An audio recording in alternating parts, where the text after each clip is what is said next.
Ayan po tayo. Wala mo lang rice ngayon. At saka yung kanta niya, parang pwede siya ng isang contestant. Isa kasi ang ugali. Ako na lang sa amin. Yes. You know why?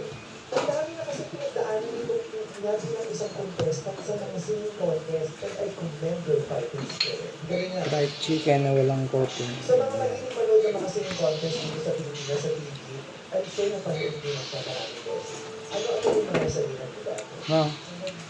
Sabi pangarap ko first time 2018. Nung bumalik po ko ng 2019, ay 2020 po bago ko mag-pandemic. Tapos sumabot ko po hanggang 2020.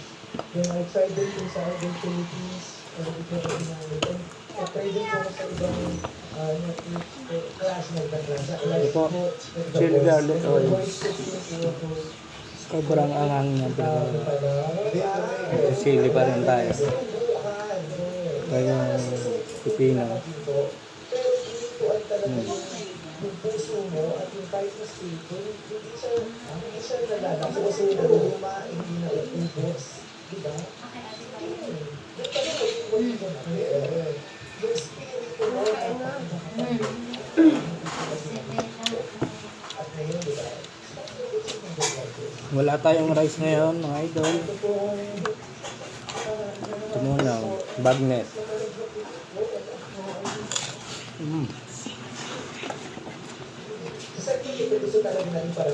Lambot.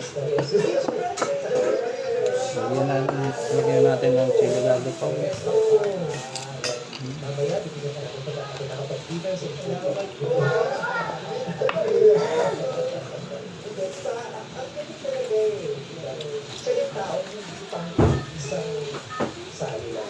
Hindi pa isang talo lang. Hindi pa isang heartbreak lang. Crunchy. After ng isang heartbreak, Yun, no? yung wala ng loob eh. Saka yung lakas ng loob, parang hindi ka napagod sa mga pinagdaan. Para sa po yung ginagawa ko pong pagsali. Ito ang family ko, para rin po sa pag-aaral ko po. Kasi self-support po ako. Sabi sa iyo, self-support po ako. Simula po nag-college po ako. Ano po yung nagpipinag ko ng mag-aaral talaga. And gusto ko po puso po singing kasi sobrang pangarap ko po ito. Dapat po ako. Sana naririnig ka ng lahat ng mga mag-aaral. Kasi hindi lahat katulad nila may privilege na may tagulang na magpapaaral. Diba? May mga tao, may mga estudyante katulad naman. Kailangan yung gumawa ng paraan para gusto sa yung sarili nilang pag-aaral. Magaling.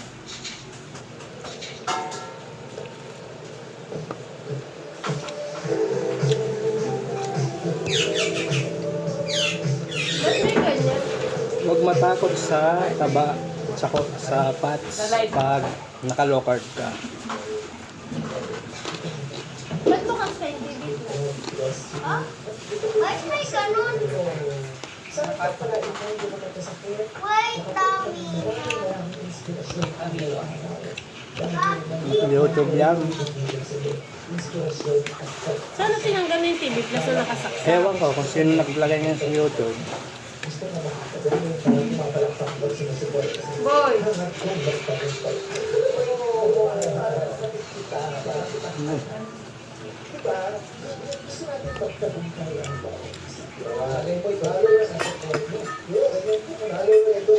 Ito yung nilagang itlog.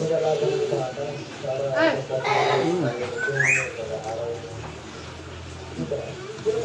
Be, can you mix to, Be?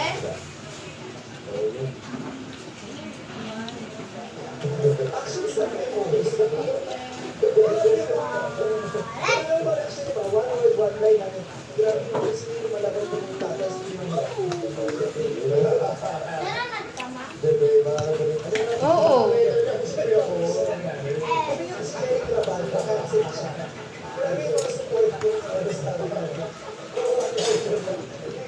Kailangan natin ng protein.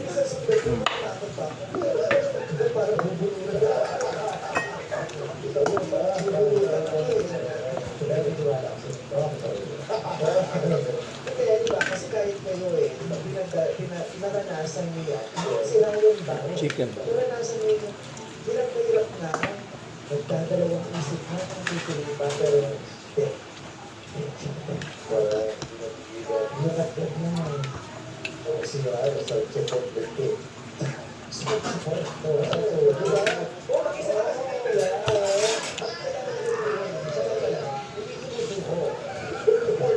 Kaya ka diba supportive tayo sa kanya? Tayo ng pamilya ako dito. Siya na mag-isa nito sa pamilya. Kaya ikaw din may pamilya ka. Kaya hindi ka sinusubo. Are you proud of yourself? Wish.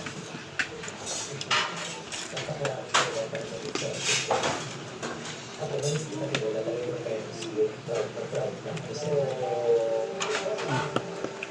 saka sa, di ba sa ilan lang yung mga talagang tinatayuan ng mga orado dito. Yung iba sa kaya nila, tinayuan dito sa walkout. Bakit tumayo? Oo. Tatlo lang. Ha? Haba?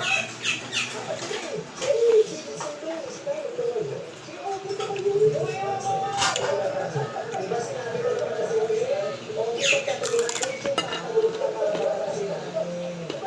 Tayo ka. Oh, may difference?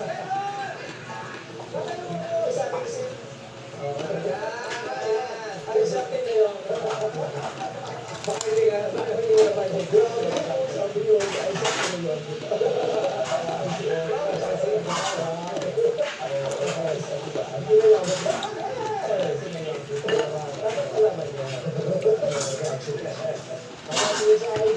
Meron pa isa pa komento niya, Brado Guy. Aisha! Teammate ko to! Teammate ko sa The Voice Kids! Alam ko sa Bali ko. Pero ako yung team Sarah nung The Voice Kids. Grabe, Aisha, I just want to say how proud I am to see you still continue to shine and continue to fight for your dreams, no? Napakalisong pagkanta mo, nilabutan ako, lahat ng mga hulado dito, everyone in the audience talagang tumagos sa puso ng bawat isa na nandito sa studio. And as I said earlier, I admire you so much. Continue to keep on singing.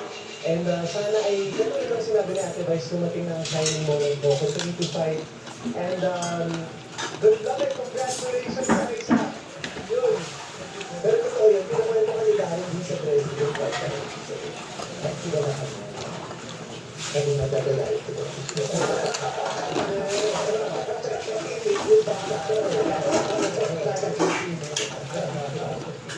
Kaya maraming salamat sa iyo, Rado Darren. At salamat din kay Aisa.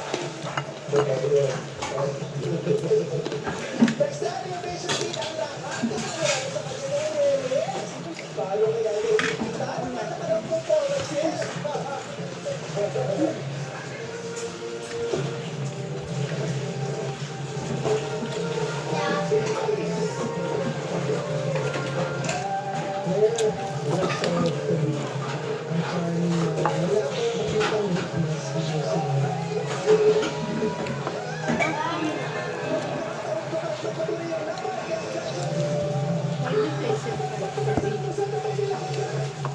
Pakilala mo na.